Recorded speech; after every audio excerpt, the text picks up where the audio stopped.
Hello everybody, welcome and kumusta? Thank you for joining me. This is How, your occupational therapist, and welcome to OT Conversations. In this episode of OT Conversations, I want us to talk about referrals. My personal perspective, as I am working in the hospital, my personal perspective truly is to quote, let us be proactive. Let us see patients ourselves. Let us identify patients ourselves. And let's help the NHS move the patient, get the patients flowing in the hospital so that we can get more patients through the system. And that way we are facilitating efficiency in the NHS. Proactive approach. That's what I'm thinking about. And that's what I am instilling with my team. However, I don't know what happened. Maybe I have woken up on the wrong side of the bed today. And it just got me thinking, sometimes when you do that, you become invisible. The people that needed to acknowledge you and give respect to you as a profession, like the surgeons, for example, or the consultants or the doctors who are looking after your patients. Sometimes they see you as invisible and they don't regard you anymore. And that trickles down. When there is no need for these formal referrals, the nursing staff, they would just normally do that. The trust itself does not see you as vital and as important anymore. And there are two things that can happen. They might not need you anymore and it will carry on as it is. When we have the referral process, one of the advantages, let me explore the advantages, one of which is the greater professional visibility. So formal referral then will make our profession much more visible in the clinical pathway. And it will demonstrate that the profession of occupational therapy has a role in the care of our patients, not just physiotherapy, and yet in critical care, we're not visible all the time, and the concept and the awareness of what we do is so limited. Although there's just that quick association with it. And then OT just goes outside. So that's one. So over time, referral activity really, if we do this, it will create an observable record of where and why the profession of OT is needed. And if people will have to make an effort to access our service, it will create a... The other thing, when referral process is being adhered to, or it is actually being followed, when the profession is actually being followed, there will be, and there is an inherent recognition of professional expertise, meaning the referral acknowledges the profession and it holds that the profession actually holds a distinct knowledge, a distinct skill, and distinct clinical reasoning that cannot simply be assumed by another discipline. So when they come to us, please have an occupational therapy because you know whom you are asking. Whoever is referring could be the doctor. They will know what they are asking of. And this one will communicate, say for example, this needs false assessment or management, and this is within your professional expertise and your judgment is required. Another one is there is a stronger professional identity. It will improve the identity of the profession.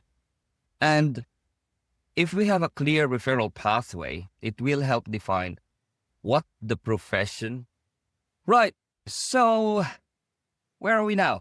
In terms of professional identity, when you have a referral, the professional identity is actually cemented or it is promoted, and it clarifies when we receive the referral. So it clarifies what the profession assesses, what the problems that the profession address, and when involvement is actually indicated, and what outcomes it is responsible for influencing.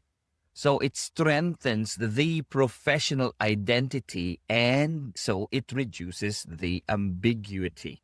The next one of the benefits is there is a protection from the role substitution, which in the NHS, this is a very big problem. Role substitutions. And when referrals are actually bypassed, other professions may begin informally absorbing parts of another profession's role. And that's what's been happening with us as occupational therapists. You can see this happening every day because OTs are not around.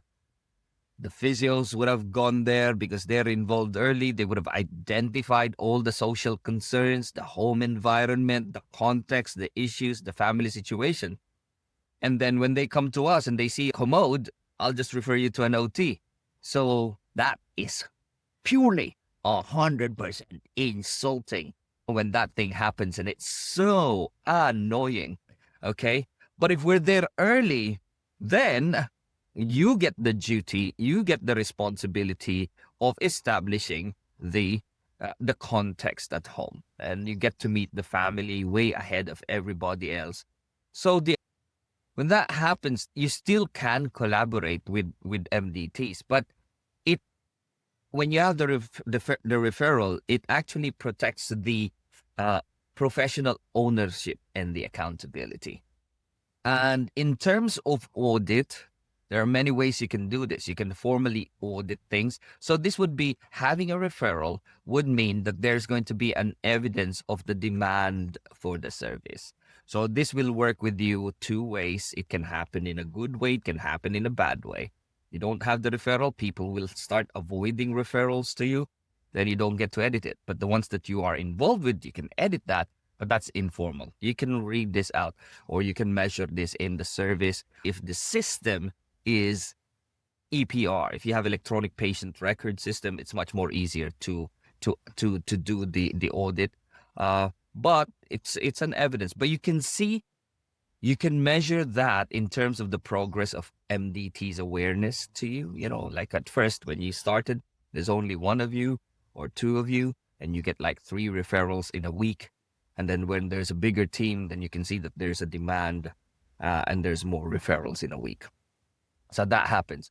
So really what this would do is when you have a referral, it will demonstrate the need, and then you will measure the referral volume and then the type of intervention. And then when you measure a group and a type of intervention, then you can measure and you can audit the outcome of what you do. And this is important for workforce planning.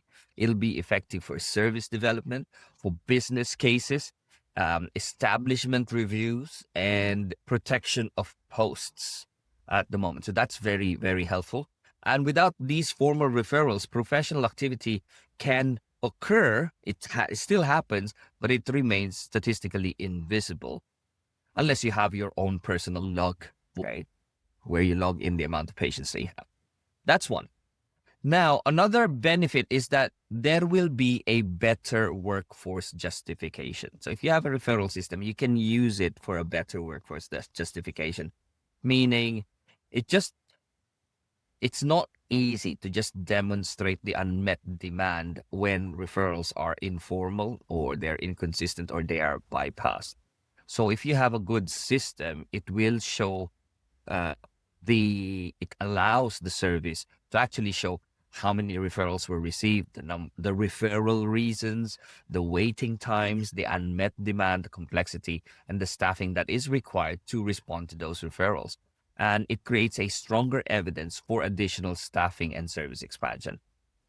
Although from personal experience, I can see that there is because of electronic patient records in the system itself, you can monitor that. So in terms of the service work justification, you can still do it that way, but it is a little bit different when you know that the referral is coming from the very top, because they will have to exert an effort. It's a job for them, and when it's a job for them, they will remember you. Okay, what's another reason there will be a greater clinical autonomy. So a proper referral will ask the profession to assess and determine and provide that appropriate response. Okay. So when your referral, it's fundamentally different. This one is fundamentally different from another person prescribing for an intervention, right? Which is what's happening now when referrals are slow or when we are late and we're not involved early. Like I said, a typical example would be like a physio have seen the patient and they've done what they've done, and then they come to you, and then they will need OT because they will need a commode. So they're now tasking OTs to provide these adaptive aids, which is, again, super annoying. But if a referral is done, it's a request, meaning here is a situation, here is a case. Can you please look into this case and then make the necessary judgment based on what you think? Yeah. Now, another experience would be you get a referral, an OT will receive it. If it is inappropriate or wrong, maybe just a need for a screening, the OTs are complaining that they have received a referral. Yeah. And so it stops people from referring anymore. But what really needs to happen is there is a referral. I've seen a referral, and I'll do the screening. And if there's no concerns, I will respond to the referrer and say, thank you, I've done my screening and referral, and let me reassure you that things are okay. There are no concerns pertinent to discharge, and that this patient will be discharged home safely. So you still have done that screening. You've done the safety checks. So it doesn't look like you've done something, but you have ensured safety. And that is, again, something. It's an outcome. All right? So that's clinical autonomy. The other one is when a referral is done and it is done properly and it's done at the right time, then it gives us an opportunity to be involved early. Yeah. In the hospital, what's happening is referrals. It's just an afterthought. So the referrals are happening at the end when there is complex situation, when there's a problem, then everybody just calls into occupational therapy.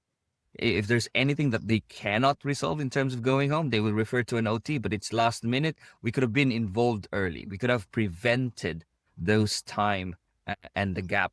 But yeah, so earlier involvement is one of the things that can happen because the referral pathway, it will make it so that the profession is involved to correct and to manage the case at an early age or at an early stage. Like I said, it just changes. If we're involved early, it changes it from call the OT when the patient needs equipment. So it changes that to refer when there is an occupational performance issue, when there's cognitive issue, when there is a functional delay or there's slow to functional recovery. Yeah. When there is a potential care needs or there is a discharge risk that require assessment. So it just changes it. So meaning that a referral can actually get us there and we'll be more accountable and we'll be involved early. And when we are present and when there is a referral process, we have a stronger influence within the MDT. The professions will receive appropriate referrals. They will enter in who receives referrals. Anybody who receives referrals, they enter into discussions from the position of a recognized expertise. Yeah, or expertise. And their assessment, so the assessment findings are more likely to influence the clinical plans, the rehabilitation goals, the risk identification and risk decisions, the discharge pathways, care requirements, patient-centered goals. All right. And referral creates an authorized entry point into clinical decision-making. Another benefit, there will be a better outcome attribution. So when the sequence of referral, assessment, intervention, and outcome is documented, the profession can demonstrate the contribution. Like, for example, A referral happens, then you're concerned about functional cognition. Then you've had an OT assessment, and then you've identified the executive functioning concerns. And then you do the treatment, you do environmental modification, strategy training. These are all adaptive interventions or family education, right? And then the outcome is that the person would be safer in terms of discharge, and we would have safer discharge plan, and you person would have an appropriate support. So without this identified referral pathway, the profession's contribution can become dullied with generic MDT activity, right? Um, what else? Let's think. Increased professional respect and equality. Equality and diversity. Here we go again, right? So equality and diversity is not just about people in race and the specific characteristics like gender, uh, culture, race. It's not just that. I feel that equality, there is also that diversity and equality also happens as a profession. And with the referral system, there is a chance and there is a hope that we will have increased professional request and equality. And perhaps the deepest benefit would be cultural, right? What the referral would say is that they recognize a need for OT, or I recognize the limits of my own professional scope, and therefore I'm asking for a help for OT, or I am asking for your professional judgment, or I recognize your expertise. Yeah, it's a practical expression of professional respect, right? Not that I can do whatever I can do for you so you don't need to get involved. That is so wrong. So really, if there's a wider argument, if there is a consistent followed referral process, will create a positive cycle, right? We will have visibility. There will be recognition. And then you have the referral. You can have professional contribution. Then you will be able to demonstrate the outcome. Then there will be a greater trust. And then you will have a stronger professional standing. On the other spectrum, on the more negative side, when we get bypassed, then we are invisible. Then there will be role substitution. Then there's going to be a very poor outcome attribution. There is a weak demand data. And so we have reduced influence. So within this framework, I call it the referral recognition framework. The argument is a properly followed referral process, okay, does not just organize the access to the profession. It just makes the profession need visible. It protects the specialists, the expertise. It creates an evidence of demand. It supports autonomy and accountability. It strengthens the profession's position as an equal contributor within the multidisciplinary care. Yeah, and that's it. That is my position today. My personal position, I wish we could just be proactive. If the respect is there, if there is a need for that, in the same way as people would respect the nurses or the physios, that they are important, yeah, then that's it. Everybody's happy. You know that you're part of the team.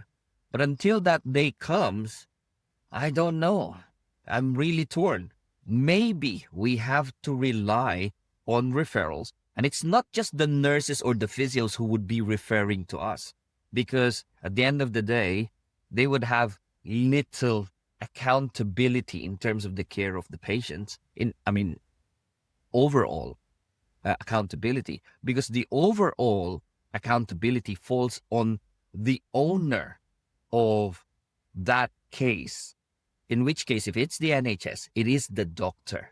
The doctor who looks after that patient is the ultimate accountable person.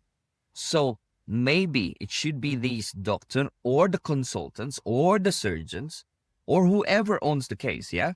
You can even have a consultant and you have your own team of therapists. Say, for example, a neurologist. Neurologist will go and see the patient, will find out what the problems are, will identify, and in the same way, no, none of the doctors can ever treat the cognitive impairment because they'll only do medication. So all the social side of things, it gets passed on. Who's the best person to do this? OTs. Now, when it comes to surgery, we still have a long way to go. Yeah. Because not all surgeons, they thought there's a recovery issue in there. When it comes to critical care, it is the same. They would think they just needed to save the person's life, understandably. But there is that, and it's more preventative. So that's the mission, guys. Where we go from here, it's really up to us. Okay? You want to install and instill referral process? I leave it to you. Consider it. I am reluctant, but I am considering it. If you learned a little something from this episode, talk to your friends about the topic that you've learned. Okay, that's what I meant by it. Or if you want, you can pass this on to somebody. Share, like, subscribe. Things that you do to appease the algorithm and to reach out all the other peers out there, right? Just remember, anything you do matters and has an outcome, guys. This is how you're OT. Until next time, bye.